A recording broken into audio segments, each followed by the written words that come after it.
सब लोग हमसे बड़े हैं, मंच को पुनः प्रणाम करते हुए आइए बात शुरू करता हूँ। मैं भी शायद यहाँ पे चौथी साल आया।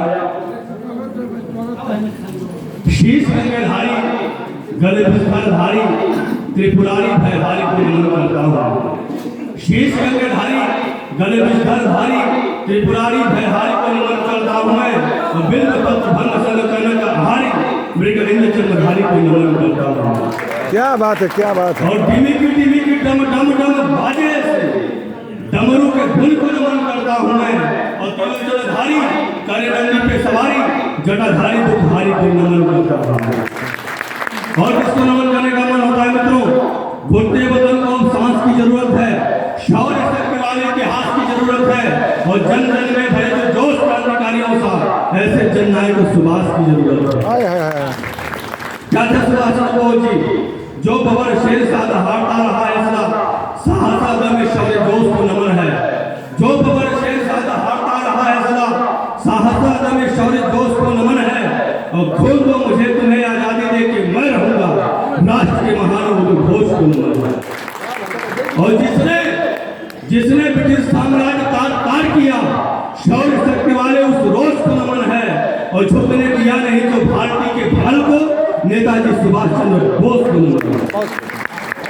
ये देश न आजाद चंद्रशेखर से आजाद हुआ है, न भगत सिंह से आजाद हुआ है, न अब्दुल हमीद से आजाद हुआ है। ये देश उन राष्ट्रवादियों से आजाद हुआ है जिन्होंने ऐसे पुतों को ऐसे लालों को पैदा कर दिए जो हंसते हंसते फांसी के फंदे को चुन लिए। उन राष्ट्रवादियों को नमन करता हूँ कि अंग्रेजों को जीते जी ना घुसने दिया किले में झांसी वाली रानी लक्ष्मीबाई को नमन है। अंग्रेजों को जीते जी ना घुसने दिया किले में झांसी वाली रानी लक्ष्मीबाई को नमन है। और राष्ट्र के लिए सपूत बोझ बना दे शिवाजी ऐसी राष्ट्रमाता जीजाबाई को नमन है। क्या बात है, क्या बात है, बहुत अच्छे। और आंखों आगे पुत्र को जो राष्ट्र पे चढ़ा दे बलि ऐसी छत्राणी पन्ना भाई को नमन है। और जिसने जन्म दिया सिंह साहब भगत सिंह शेरनी सी विद्यावती माई को नमन है। देश मैंने कहा था तो कुछ जयचंदों और जाफरों से भारत सरगर्दा है। कुछ जयचंदों और जाफरों से भारत सरगर्दा है, पर भूल न जाना इस धरती पर वीर हमीद भी जिंदा है। आपके पड़ोस में पूरा जिला गाजीपुर है जहाँ से मिथिलेश भैया का आकार हुआ है। उस धरती को मैं प्रणाम करता हूँ।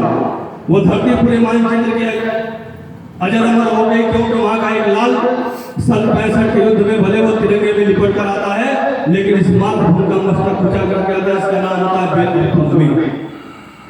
चार पंक्तियों के नाम से पढ़ता हूँ बेलपुर हमीद कि बाजुओं में बल बेमिसाल शस्त्र हुए थे, वीर भाव ऐसा कि मिसाल था मिसाल था।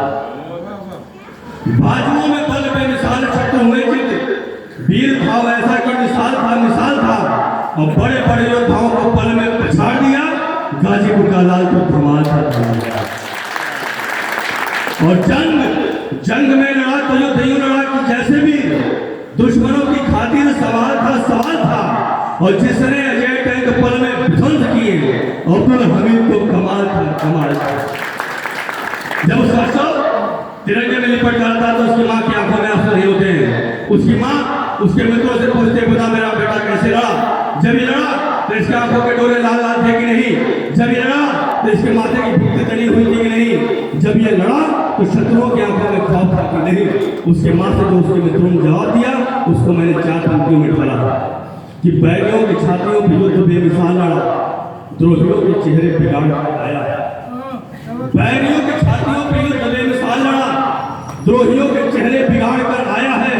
और आन बान शान रखी भारत महान वाली मौत के भी दम को पछाड़ कर आया है।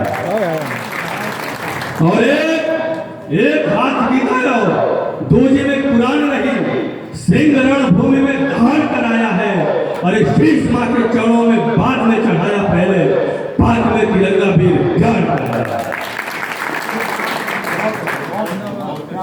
आइए मित्रों, क्योंकि लंबी टीम है, जल्दी अपनी पारी से खेलना है। आइए कुछ पंक्तियां